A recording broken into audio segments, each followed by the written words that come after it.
주시는 하나님 말씀은 열발가락과 열불의 비밀, 그런 제목으로 말씀을 나누도록 하겠습니다.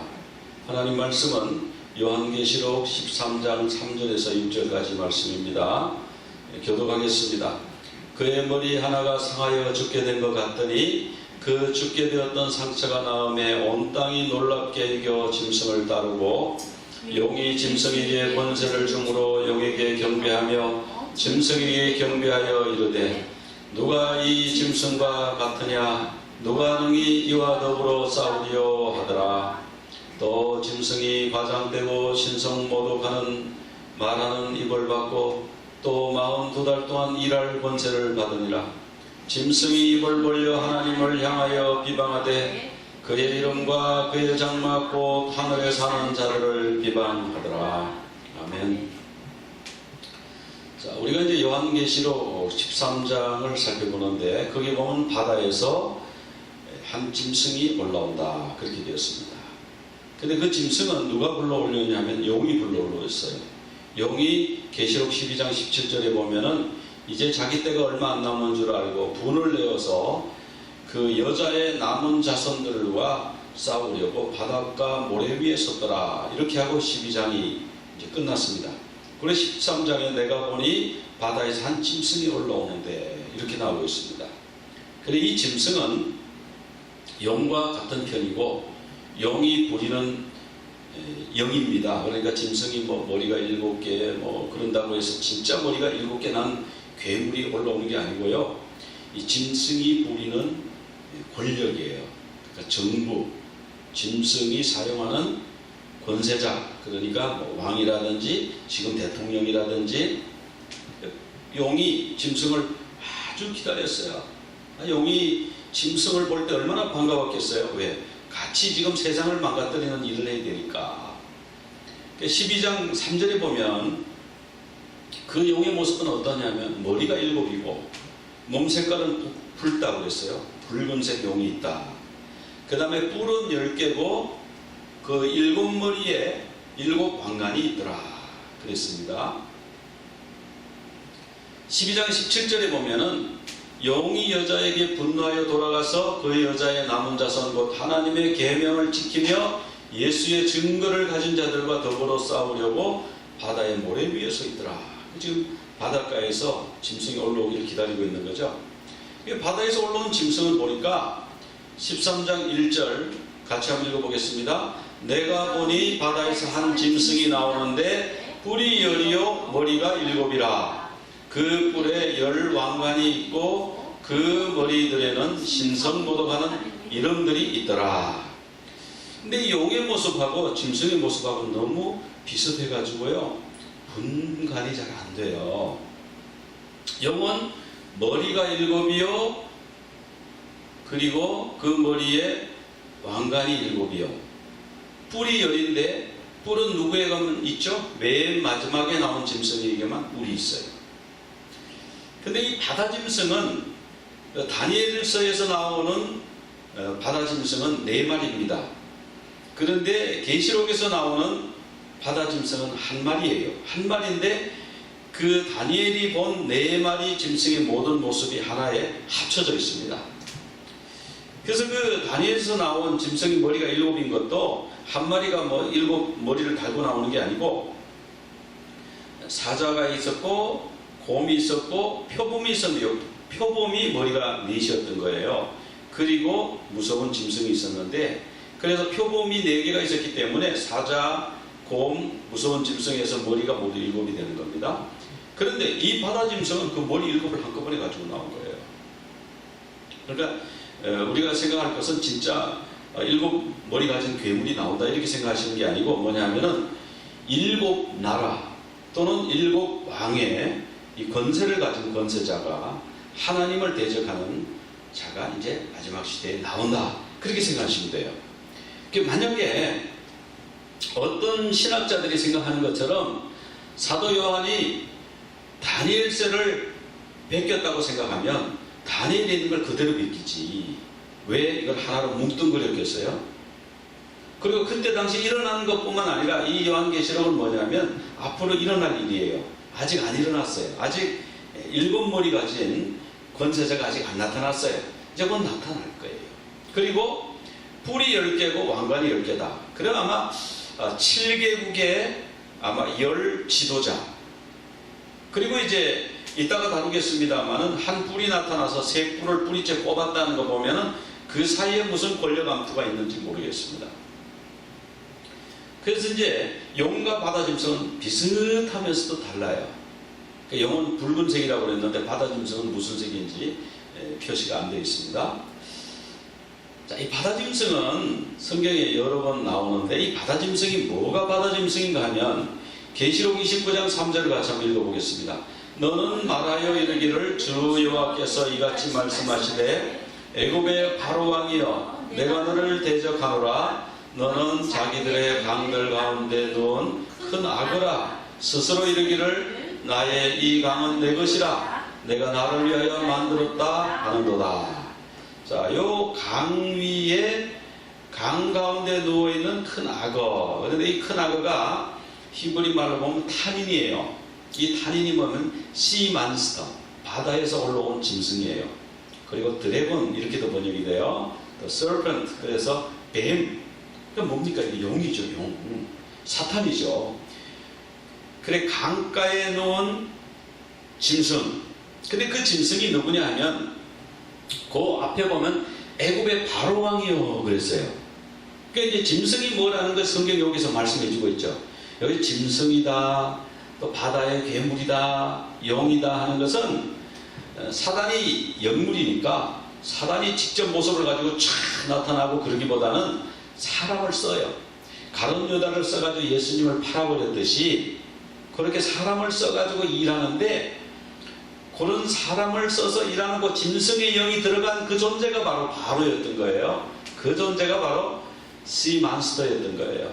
그래서 짐승은 뭐냐 하면은 진짜 머리 7 달린 괴물이 아니고 사람들이 와 하고 존경하는, 신성시하는, 신으로 숭배하는 자든가, 아니면 이 난세의 영웅호걸이어서 이 세상을 제패하고 평화를 가져오는 그런 존재이든가, 하여튼 그 권세자입니다. 권세자. 그런데 이 권세자가 하나님을 위해서 일하면 왜 짐승이라고 불리겠어요? 하나님을 위해서 일하는 게 아니고 자기의 그 권세를 가지고 누구를 박해냐면 이스라엘을 박해합니다. 그리고 믿는 자를 박해해요. 그래서 그런 나라, 그런 권세자, 그것이 바로 짐승인 거예요. 그래서 이렇게 지금 네 번째 그 바다에서 올라온 그 네 짐승 중에 네 개가 합쳐진 거죠. 합쳐졌는데 바다에서 올라온 짐승이 뭐라고 그랬냐면 계시록 13장 2절에서는 표범의 몸뚱아리를 가지고 있는 거예요. 그리고 곰의 발을 가지고 있고 사자의 입을 가지고 있어요. 자, 이 짐승, 이런 짐승이 실존한다 안 한다? 실존하는 게 아니고 뭐냐면은 이런 속성을 가진 나라가 일어난다, 이런 속성을 가진 왕들이 일어난다, 그런 뜻입니다. 다니엘이 보았을 때는 사자가 먼저 나타났죠. 사자가 쫙 나타나고 곰이 한쪽 발을 들고 갈빗대 셋을 물고 딱 나타났고, 그 다음에 세 번째로 보니까 표범이 날개 넷을 달고 머리 넷을 달고 쫙 나타났죠. 그리고 마지막에 무서운 짐승이 나타났는데, 이 요한이 본 순서는요 다니엘과 거꾸로예요. 다니엘은 역사에 그 앞으로 되어질 미래를 본 거예요.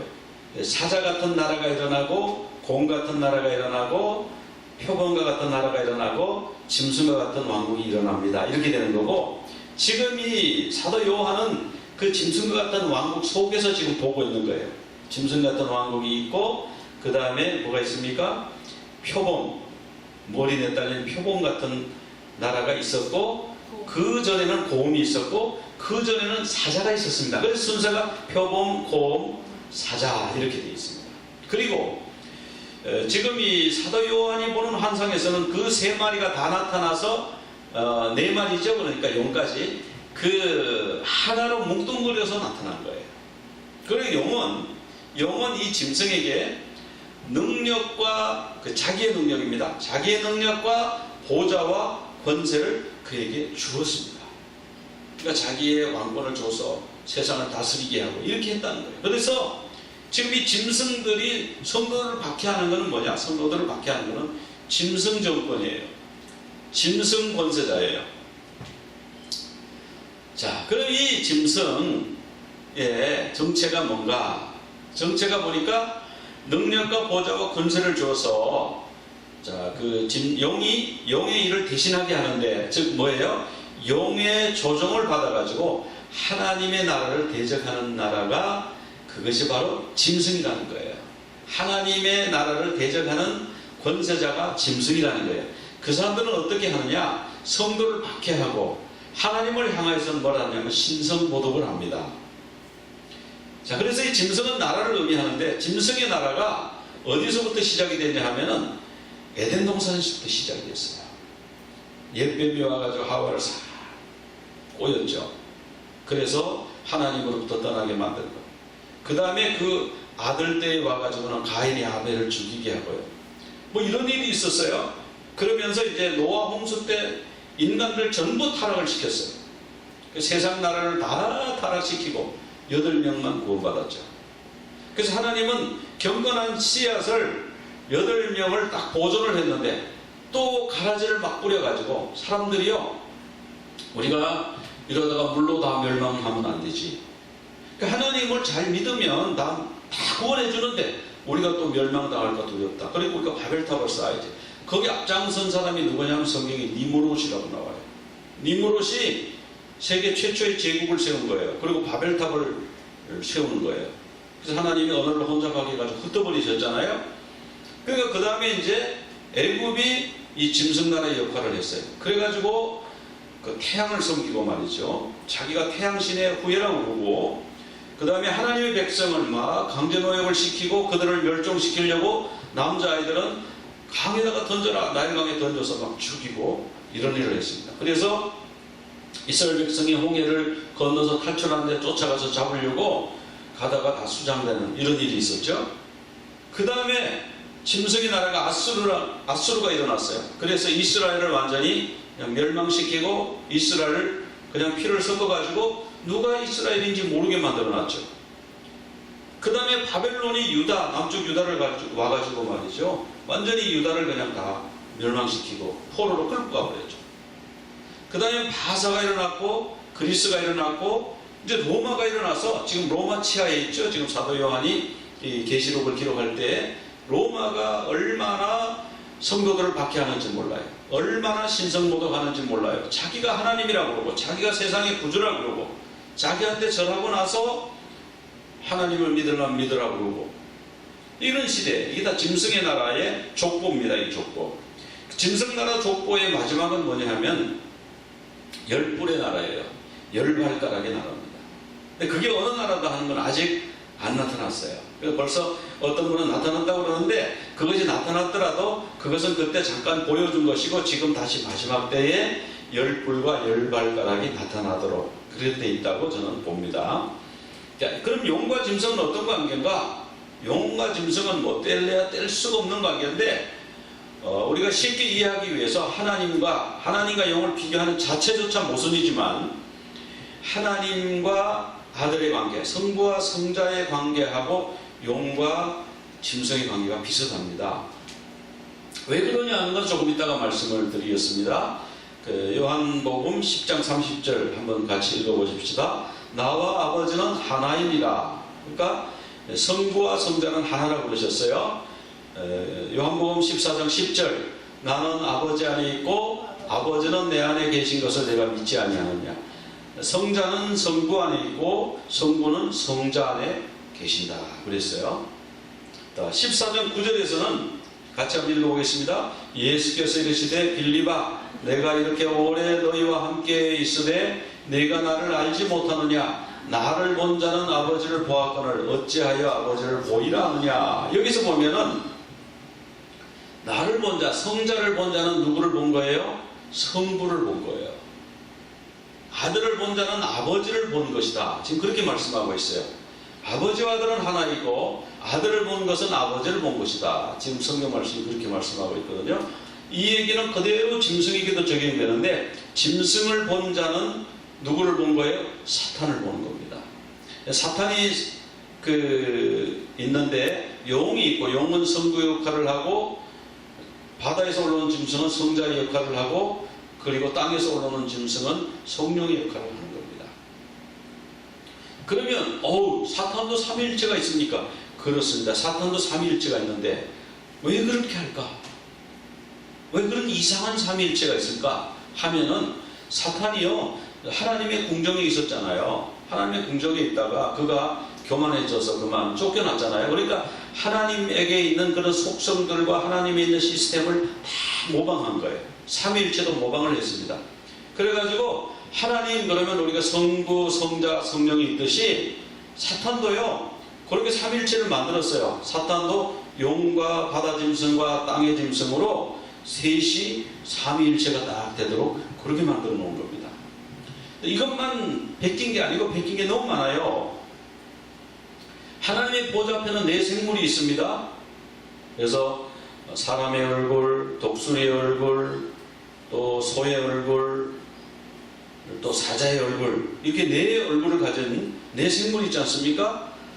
그러니까 짐승도 네 짐승을 올려보내는 거예요. 사자의 모습을 가진 짐승, 곰의 모습을 가진 짐승, 표범의 모습을 가진 짐승, 무서운 짐승, 용의 모습 뭐겠죠? 그러니까 이런 하나님 보좌 앞에 있는 네 생물하고 사탄도 네 생물을 내보내가지고 일하는구나. 그러니까 그대로 카피하는 거예요. 그럼 사탄이 왜 그렇게 하는가? 왜 그렇게 하는가 하면은 성경의 답이 여러 반복해서 나오는데요. 사탄은요 뭘 원하냐면 예배를 원해요. 여러분 사탄이 왜 쫓겨났습니까? 하늘에서 왜 쫓겨났습니까? 예배를 받으려고 쫓겨났잖아요. 성경 말씀 한번 읽어봅시다. 이사야 14장 12절 너 아침의 아들 계명성이여 어찌 그리 하늘에서 떨어졌으며 너 열국을 높은 자여 어찌 그리 땅에 찍혔는고 네가 내 마음에 이르기를 내가 하늘에 올라 하나님의 뭇별 위에 내 자리를 높이리라 내가 북극의 지폐의 산 위에 앉으리라 가장 높은 구름 위에 올라가 지극히 높은 이와 같아지리라 하는도다. 자, 이 계명성 루시퍼가요 내가 높이 올라가서 가장 지극히 높은 자 하나님과 같은 자가 되어서 뭘 가지려는 거예요? 예배. 그러니까 천사들은 다 나를 예배하라, 내가 하나님이다, 이렇게 되고 싶은 거예요. 그러니까 자기는 천지를 창조할 능력도 없는데 내가 창조자다, 내가 세상을 만들었다, 내가 전능자다, 그러니까 나에게 예배하라, 이것이 사탄이 원하는 것단 말이죠. 그래서 그를 추종하던 세력이 있어요. 그를 예배하던 세력들이 있어요. 그 세력들이 마귀가 되어가지고 그 사탄과 함께 쫓겨난 거 아닙니까? 에스겔 28장 14절에 보면은 그 14절 같이 한번 읽어보겠습니다. 너는 기름 부음을 받고 지키는 그룹이며 내가 너를 세우매 내가 하나님의 성산에 있어 불타는 돌들 사이에 왕래하였도다. 여기 보면 너는, 이게 사탄을 얘기하는 거예요. 사탄이 원래 신분이 뭐였냐 하면은 지키는 그룹이었어요. 기름 부음 받은 자였어요. 하나님으로부터 기름 부음을 받았고, 그룹은 하나님을 지키는 자잖아요. 하나님을 지키는 천사였어요. 음악을 잘하는 천사였다고 그래요. 그가 불타는 돌들 사이를 왕래했다. 그러니까 이 스랍은 이 불타는, 불이 활활 타는 천사가 스랍이잖아요. 그 천국의 최고봉에 있는 천사 중에 하나는 말이죠, 이 사탄이. 그러다가 28장 17절, 그 마지막 절 같이 한번 읽어보겠습니다. 네가 아름다움으로 마음이 교만하였으며 내가 영화로움으로 내 지혜를 더럽혔으며 내가 너를 땅에 던져 왕들 앞에 두어 그들의 구경거리가 되게 하였도다. 자, 이 사탄이 막 뿔이 나고 뭐 괴물 이렇게 생겼던 게 아니고 처음에는 아름답게 생겼어요. 그래서 많은 천사들이 그 모습을 보고 혹했다는 얘기죠. 그런데 마음이 교만해서. 왜요? 예배를 받고 싶어 하니까. 하나님께 드리는 예배를 자기가 가르치고 싶어 했으니까. 그래서 이 사탄이 쫓겨난 거예요. 그래서 사탄은요, 신성모독을 해요. 왜 하냐면 자기가 예배를 받으려고. 자기가 하나님, 신성모독이 뭐예요? 내가 하나님이다, 이런 게 신성모독이잖아요. 전부 나를 경배해라, 내가 세상의 창조주다, 내가 전능자다, 이런 게 신성모독이잖아요. 그런 게 과장이잖아요. 그러니까 사탄이 과장된 말과 신성모독을 한다고 그랬어요. 왜? 그것은 사단의 욕망이에요. 자기가 하나님이 되어서 예배를 받고 싶은 것이 사단의 욕망이에요. 그래서 계시록 13장 1절에 보면은 그 머리에 신성모독하는 이름들이 있더라. 뭐 자기가 참 하나님, 뭐 전능자, 우주의 창조자, 영원한 구주, 뭐 이런 식으로 신성모독하는 이름을 다 붙여가지고 나왔다는 거예요. 또 이런 거 믿는 사람들도 있죠. 우리 이단 교주들 보면 뭐래요? 자기가 뭐 보혜사라고 그러고, 자기가 뭐 하나님이라고 그러고, 뭐 5천억 살 먹었다고 그러고, 이런 게 다 뭐 그게 참남한 말이고, 그런 것이 신성모독이에요. 그 왜 그런 말을 합니까? 예배 받으려고 그러는 거예요. 자기가 예배 받으려고 그러는 거 아니에요. 내가 참감남나무다, 내가 보혜사다, 그 뭐예요? 나를 예배하라, 그런 거 아닙니까? 내가 이만한 권능이 있고 이만한 능력이 되고 전능자다, 그런 얘기야. 왜 전능자라고 그러죠? 예배하라고. 내 앞에 면 고개를 숙이고 내 은총을 바라기 위해서 나를 간절한 마음으로 나를 사모하라, 이런 거 아닙니까? 그래서 13장 5절에 보면은 짐승이 과장되고, 자기가 뭐 전능자도 아닌데 전능자다 그러고, 자기가 참 하나님이라고 그러고, 자기가 뭐 영원한 구주라고 그러고, 이런 신성모독하는 입을 받아가지고, 이것도 하나님의 허락이 있어야 가능한 거죠. 하나님이 그냥 내버려 두셨어요. 얼마 동안? 42달 동안 그런 나쁜 일을 할 것이다. 근데 실제로 역사상에 이런 그 신성모독을 하고 이 짐승의 역할을 했던, 이런 과장된 말을 했던 사람들이 있는가? 수도 없이 많죠. 이단 교주들도 있고, 역사상에 보면 아우구스투스 시저가 있잖아요. 우리가 7월을 줄라이, 8월을 오거스트라고 그러잖아요. 오거스트가 아우구스투스 임금의 이름이에요. 원래 8월이 30일밖에 없었대요. 그리고 9월이 31일인데 9월 그러면 9월을 아우구스투스의 달로 정하지 왜 그랬을까요? 왜 자기의 달을 8월이라고 했을까요? 왜냐하면 태양을 섬겼거든요. 그러니까 태양이 가장 뜨거울 때가 언제입니까? 7월, 8월이죠. 7월은 줄리우스가 가져갔단 말이죠. 그러니까 줄라이가 내버렸단 말이죠. 그러니까 8월을 자기 달로 만들어라. 근데 30일이네. 큰 달이 아니네. 그러니까 9월에 있는, 원래 9월이 september가 7월이라는 뜻이에요. 옥토버가 8월이잖아요. 우리가 옥토퍼스 그러면 발 8개 달린 문어를 얘기하는 거 아니에요?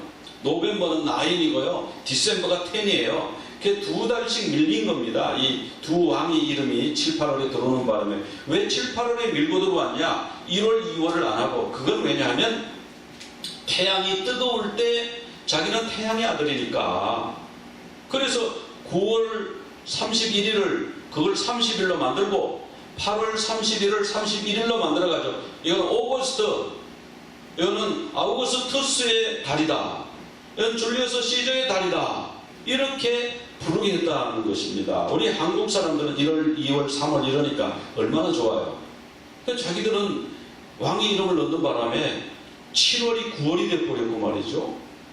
그 사람들이 9월에 자꾸 7월 걸고, 세템버가 7이라는 뜻이니까 9월에 7월 걸고 다니는 거예요.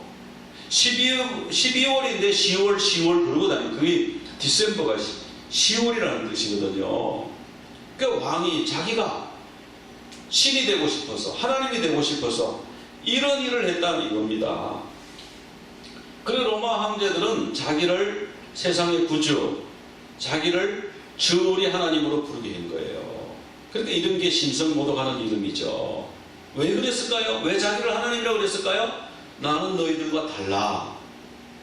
너희들처럼 내가 화장실 가는 줄 알아? 내가 너희들처럼 그런 시시한 그런 꿀꿀이 죽 먹는 줄 알아? 나는 황금 밥그릇에 밥 먹는 사람이야. 신이야. 너희들하고는 근본이 틀려. 그러니까 나를 숭배해, 나를 예배해. 그런 것이 바로 짐승의 속성인 거예요. 그러니까 이 황제들이 짐승이라는 소리를 듣는 거예요. 열불이라는 소리를 듣는 거예요. 그런데 참 우리나라 위에 그 비슷한 일을 하는 사람이 있죠. 그 사람 죽었는데 아직도 그 사람이 생일을 태양절이라고 불러요. 그렇죠? 태양 숭배하잖아요. 그 태양신을 숭배하는 거예요, 거기가. 그러니까 참남한 말, 신성모독의 말을 그거 한 거죠. 머리에 그 신성모독하는 이름을 탁 써보죠. 내가 태양이다. 내가 신이다. 내가 솔방울로 수류탄을 만든다. 내가 강가의 모래알로 쌀을 만든다. 그런데 왜 굶고 있어요, 백성들이? 왜 전쟁하는데 무기가 모자라서 사와야 돼요? 그냥 만들면 되지, 그냥. 다 예배받고 싶어가지고 다 그렇게 되는 겁니다. 그래서 지금도 동상을 만들어가지고 영생탑이라고 해요. 영생탑? 뭐가 영생탑이에요? 지금 다 죽었는데 그걸 또 안 썩게 말이죠. 방부제 처리하느라고 돈을 들이고 이런 일을 하잖아요. 이게 바로 짐승의 속성인 거예요. 그 짐승들은 사람을 그냥 피를, 그 영이 붉은색이지 않습니까? 히틀러, 스탈린도 자기가 신이 되었었죠. 모택동도 자기가 신이었죠. 근데 지금도 그런 사람을 추종하는 사람이 있어요. 모택동이 위대한 그게 짐승을 예배하는 거예요. 이게. 스탈린의 정신이 어떻고 레닌의 정신, 이런 게 짐승을 예배하는 겁니다. 그러니까 우리가 그런 거 하면 안 돼요. 왜냐하면 짐승이 그걸 원한다니까요. 사탄이 그렇게 해서 자기가 예배받는 걸 원한다니까요. 때로는 자기가 위대하다고 말해가지고 사람을 속여서 예배받고, 때로는 막 겁주고요. 그러니까 성도들을 막 죽이고 가두고 고문하는 거예요. 왜? 너희들은 왜 나를 예배하지 않느냐? 왜 다른 신을 예배하느냐? 내가 하나님인데 왜 다른 신을 하나님이라고 해서 얘기하느냐? 그러니까 내가 용납 못하겠다. 이런 거 아닙니까? 근데 마지막 때는요, 그 네 짐승을 합친 권세자가 나온다니까. 막강한 권세자가 나온다니까요. 그래서 지금까지는 그 마지막 때 나올 짐승의 리허설에 불과했어요. 스탈린과 모택동과 히틀러와 거기에 있는 그 태양과 도미시안과 이런 거를 다 합친 어떤 존재가 나오는데요. 어마어마하게 강력한 존재가 나올 것이다. 그래서 사람들의 예배를 받을 것이다. 그런데 이 짐승이요, 머리가 상해서 죽었다가 회복이 됩니다. 3절에 보면은 죽게 된 상처가 나와서 온 땅이 놀랍게 여기고 그 짐승을 따르고. 그러니까 이건 뭐냐 하면은 이제 두 가지로 볼 수 있는데, 하나는 네로가 그 당시에 그렇게 했대요. 네로가 죽었는데 파르디아로 망명해서 죽은 게 아니고 그가 망명했다 군대를 이끌고 로마로 쳐들어올 거다. 그래서 사람이 두려워했는데 실제로 네로가 나타났대요. 알고 보니까 그 사람이 네로를 사칭하는 사기꾼이었어요. 그래서 잡혀서 죽었죠. 그러면 그게 요한계시록 기록하기 20년 전에 있었던 일인데 요한이 그러면 그걸 썼을까? 저는 그걸 쓰는 거라고 아니라고 생각해요. 요한은 미래를 내다보고 썼어요. 뭐 다니엘서를 갖다 옮겨 적은 게 아니에요. 다니엘서에 나오는 내 짐승이 미래에 나타날 것이기 때문에, 합쳐서 나타날 것이기 때문에 자세히 읽어보면 그것이 합쳐서 나타난다는 거예요. 그게. 그래서 이건 미래에 대한 예언입니다. 환상입니다. 그러면 이 짐승이 죽었다가 다시 살아나는 건 뭐냐면 이거는 쇼다. 왜 쇼를 합니까? 예배받기 위해서, 경배를 받기 위해서. 13장 4절을 같이 한번 읽어보겠습니다. 용이 짐승에게 권세를 주므로 용에게 경배하며. 제가 땅의 사람들은 제가 넣었어요. 이 경배를 받기 위해서 짐승을 이용하는 겁니다. 짐승을 통해서 자기를 경배하는, 이 성경에서 뭐 예배라고 그러고 여기 경배라고 그랬으니까 사람이 헷갈리는데요. 사실은 이 예배라고 하면 통일해도 아무 문제가 없어요. 용에게 예배하며. 그 왜? 예수님이 십자가에서 돌아가셨잖아요. 사단은 그걸로 끝난 줄 알았잖아요. 그냥 3일 만에 부활하시고 승천하신 거예요. 와, 그래서 사람들이 막 예수님의 부활과 예수님의 승천을 찬양하고 끝까지 주님 오심을 기다리는 사탄이 나도 부활했어, 그걸 보여주는 거예요. 근데 이런 일이 가능할까? 이 쇼가 가능할까? 가능합니다. 제가 다음 주나 그 다음 주쯤에 확보한 동영상을 보여드리려고 그러는데 한국에서 실제로 그걸 했습니다. 야구장에요, 비룡, 날아다니는 용이, 큰 용이 나타났습니다. 그래가지고 입에서 불을 확 품고, 그게 그 스크린에 나타나는 게 아니고 실제로 공중에 나타났다니까요. 그 실제로 그것이 땅에 내려 착륙을 했습니다. 용이. 그게 가능하냐? 지금 기술로 가능해졌습니다. 그 레이저로요, 홀로그램으로 없는데 실제처럼 그대로 나타나게 하는 거예요.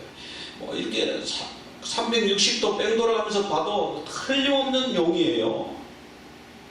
그런 짐승을 지금도 만들어내는 거, 없는데도 이런 거 가능한지, 이런 쇼를. 근데 왜 하냐가 중요하죠. 그게 가능하냐 하는 건 지금 가능한 거고요. 그럼 왜 하냐? 경배받으려고, 예배받으려고. 사단은 예배에 그냥 헌거가 있는 거야. 예배받으려고. 그러니까 우리가 예배를 사단에게 드리면 아니라는 거예요. 사단이 더 강해지고 더 신나서 우리를 더 사로잡는 거예요. 예배를 안 하는, 사단에게 예배를 안 하면 박해받겠죠. 우리는 박해를 받더라도 사단에게는 예배를 안 드리는 자들이 다 되시길 바랍니다.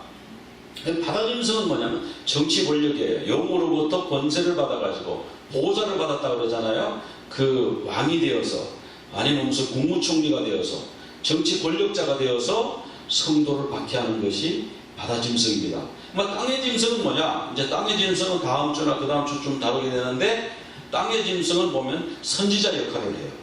종교적 권력이에요. 그래서 이제 뭐 이것이 뭐 교황이다 뭐 이러는데, 제가 볼 때는 그것보다가도 앞으로 종교 통합이 일어나면 그 종교 통합의 최고 권력자가 이제는 하나님 앞에 기도하지 마, 예배도 하지 마, 이제는 이거를 예배해, 이것이 진짜 참신이야, 그렇게 하는 존재가 나올 수가 있어요. 그것이 땅의 짐승입니다. 땅의 짐승은 용과 짐승을 경배하게 하는 것이 그의 역할입니다. 13장 4절에 보면은 이제 이런 말을 해요. 사람들이 짐승에게 경배하면서 뭐라고 하냐면, 누가 이 짐승과 같으랴, 누가 능히 이와 더불어 싸우리요. 이것도 뭐냐면 모방입니다. 누구의 모방이냐? 누가 이 짐승과 같으리요? 이건 누구의 모방이냐 하면은 미가엘에 대한 모방이에요. 계시록 12장 7절 같이 한번 읽어보겠습니다.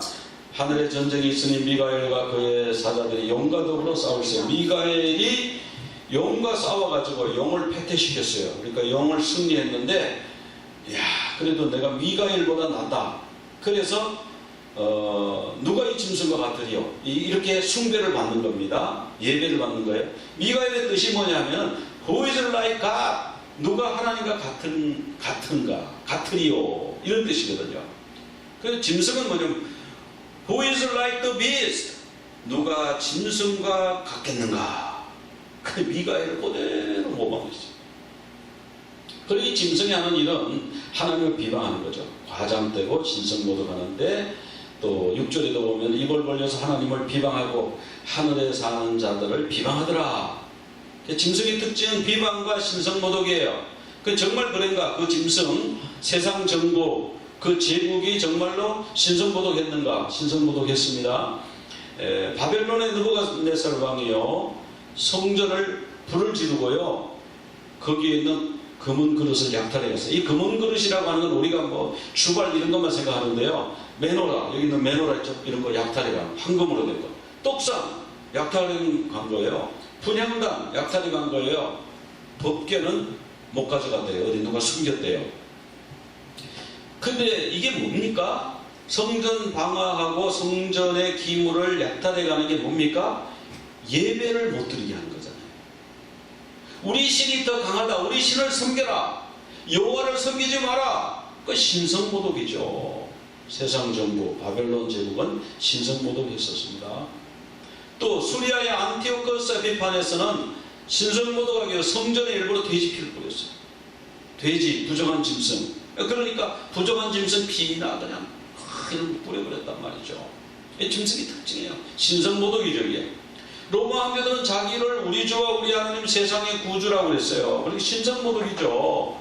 레닌은 어떻게 신성모독했냐면요, 가족부대에 피를 담아놓고 총을 빵 쏴가지고 피가 확 터지니까 뭐 그랬어요. 근데 하나님이 안 돌아가셨는데 하나님 죽었다. But God's not dead. 하나님은 죽지 않았어요. 레닌이 아무리 큰 소리를 쳐도 죽은 게 아니에요. 하나님은 살아계셔요. 이렇게 신성모독을 한다는 거예요. 그렇게 해서 자기를, 왜? 자기를 경배하라고, 자기를 예배하라고. 하나님 예배하지 말고, 하나님 예배하는 사람은 다 잡아서 죽여. 하나님 예배하지 말고 나한테 들어와, 나를 예배해. 그것이 사단이 하는 메시지입니다. 다니엘 7장에 보면 10뿔이 나오잖아요. 그 10뿔과 계시록 13장에도 보면 10뿔이 나와요. 그 10뿔이 비슷한 점도 있고 약간 다른 점도 있는데 한번 살펴보겠습니다. 거기 보면 넷째 짐승에게 10뿔이 있었어요. 그런데 작은 뿔이 하나 나오더니 먼저 나온 세 뿔을 뿌리째 뽑아버렸어요. 그러니까 세 왕을 정복하고 자기가 힘을 얻은 거예요. 그리고 열왕 뒤에 나와서 세 왕을 복종시켰다는 것이고, 눈이 있고 눈들이 있고 입이 있어서 그 입으로 뭘 하느냐? 하나님을 대적하고 성도를 핍박하는 거예요. 신성모독하고. 성도는 왜 핍박할까요? 자기를 예배 안 하니까. 우리가 그 에스더서에 보면은 하만이 그 모르드게를 죽이려고 그랬어요. 왜 그랬어요? 모르드게를 왜 죽이려고 그랬어요? 자기한테 절을 안 하니까. 지나가는데 자기한테 절을 안 하고 있는 사람이 있는데, 저 누구야? 그러니까 모르드게입니다. 저 어느 인종인가 알아봐. 저 유대인입니다. 그래? 그럼 유대인까지 싹 죽이자. 이유는 뭐예요? 딱 하나죠. 왜 죽입니까? 자기한테 예배를 안 했다고. 성도를 왜 핍박합니까? 사단이 자기를 예배하지 않는다고 핍박하는 겁니다. 그 예배가 그래서 중요한 거예요. 예배 때문에 우리가 죽을 수 있어요. 사단이 예배 드린다고 해서, 하나님께 예배 드린다고 해서 우리를 죽이는 겁니다. 그리고 사단이 42달이죠. 세 때, 한 때, 두 때, 반 때, 세 때 반 동안에 3년 반, 42개월 동안에 때와 법을 변개하고 심판을 당해서 멸망당한다. 이런 말씀이 나오죠.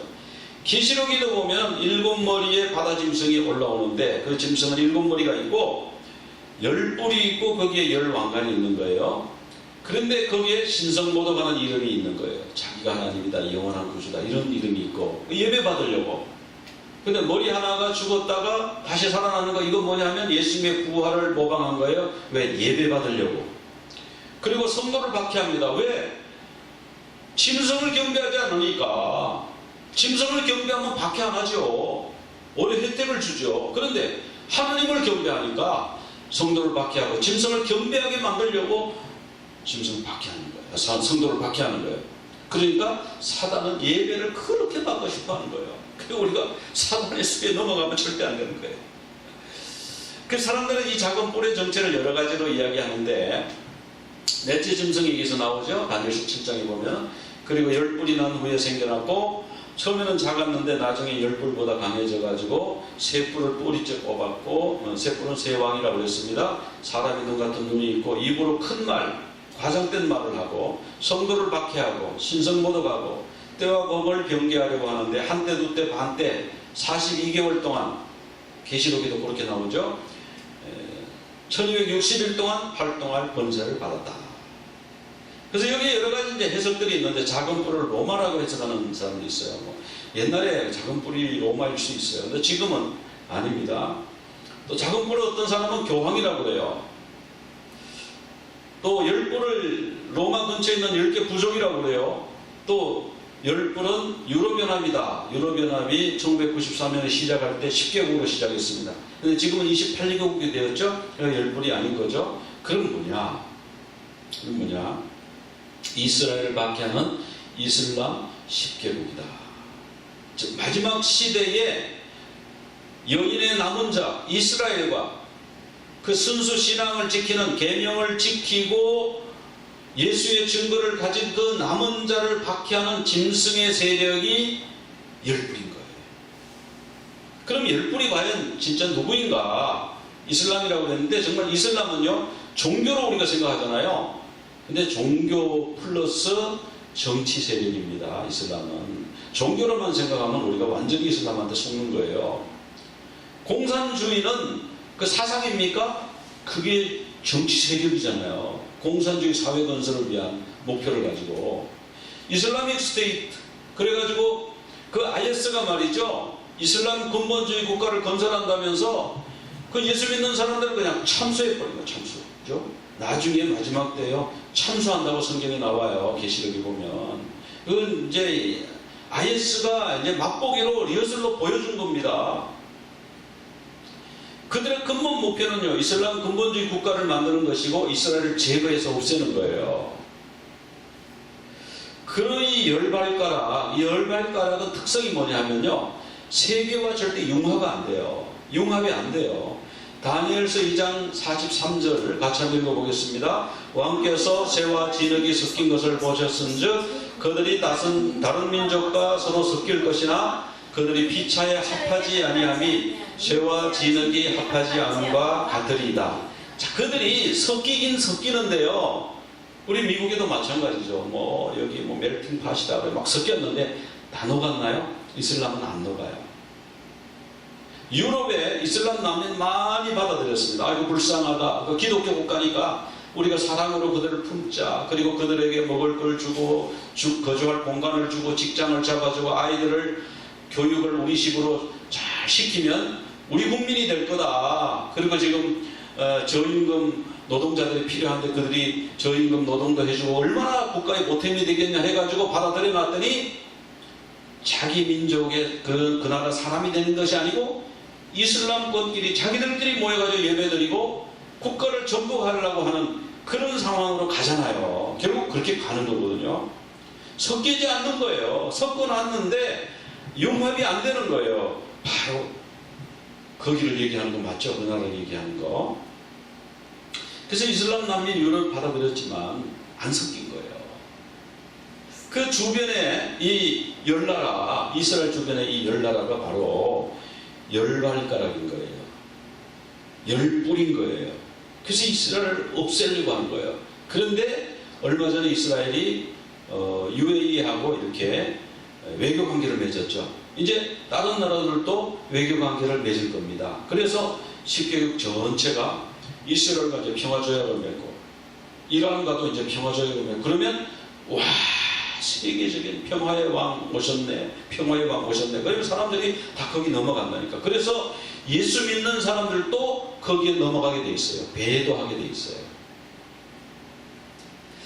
자, 시편 83편 5절에 보면 그들이 한 마음으로 언언하고 주를 대적하여 서로 동맹하니 곧 에돔의 장막과 이스마엘인과 모압과 하가딘이며 그발과 암몬과 아말렉이며 블레셋과 두로 사람이여 아스로도 그들과 연합하여 롯 자손의 도움이 되었나이다.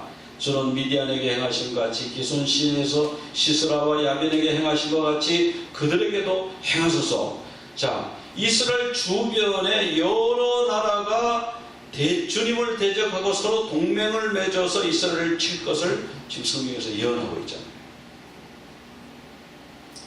그리고 창세기 10장 13절에 보면 미스라임은, 요거 같이 한번 읽어보겠습니다. 미스라임은 루딤과 아나밈과 르하빔과 납도임과 바드루심과 가슬루임과 갑도림을 낳았더라. 가슬루임에게서 블레셋이 나왔더라. 자, 여기 다른 사람들 이름이라서 이게 좀 머리에 잘 안 들어올 수 있는데, 이 색깔로 해놓은 세 사람만 기억하면 돼요. 미스라임, 가슬루임, 블레셋. 그러니까 미스라임의 아들이 가슬루임이고 가슬루임의 아들이 블레셋입니다. 이게 지금 뭔 말이냐? 미스라임은요, 미츠라임이라고 해가지고 이게 애굽을 말하는 거예요. 애굽의 아들이, 미츠라임의 아들이 가슬루임인데, 가슬루임이 누굴 낳냐면 블레셋을 낳았는데, 블레셋은 뭐냐? 팔레스틴. 그럼 팔레스틴하고 미츠라임, 애굽하고는 어떤 관계예요? 한 족보 안에 들어있네.